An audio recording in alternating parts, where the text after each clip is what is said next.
কান্নায় ভেঙে পড়লেন ডেভিড মিলার। এভাবেও কি ম্যাচ হারা যায়? কি অবিশ্বাস্য আর কি দুর্দান্ত একটা ইনিংস খেলেও শেষের তীরে এসে নিজেই তরি ডুবালেন দিল্লি ক্যাপিটালের। দর্শক, ইনিংসের শেষ 2 ওভারের ঘটনা, যেখানে শেষ 12 বলে দিল্লির প্রয়োজন হয় 36 রানের। আর এখানে ব্যাটিংয়ে ডেভিড মিলার এবং বোলিং প্রান্তে আসেন মোহাম্মদ সিরাজ, যেখানে সিরাজের ওই ওভারে ম্যাচটা প্রায় বের করে নিয়ে আসেন ডেভিড মিলার। কারণ সেই ওভারে মোহাম্মদ সিরাজ এসে খরচ করেছেন মোট 23 রান। আর এতেই শেষ 6 বলে দিল্লি ক্যাপিটালের প্রয়োজন হয় মাত্র 13 রানের। আর এ সময় বোলিংয়ে আসেন প্রসিদ্ধ কৃষ্ণা, যেখানে তার করা প্রথম 3 বলেই দিল্লি সংগ্রহ করেন 1 উইকেট হারিয়ে 6 রান। ফলে শেষ 3 বলে দিল্লির প্রয়োজন হয় 8 রানের। আর এখানেই 106 মিটারের দুর্দান্ত একটা ছক্কা হাঁকিয়ে সবাইকে তাক লাগিয়ে দেন ডেভিড মিলার। ফলে শেষ 2 বলে তাদের প্রয়োজন হয় মাত্র 2 রানের।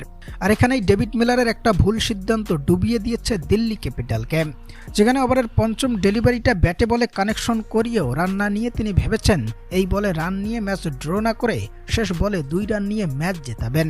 তবে অপ্রত্যাশিতভাবে সেই শেষ বলটা আর ব্যাটে বলে সংযোগ তৈরি করা হয়ে ওঠেনি এই ব্যাটসম্যানের।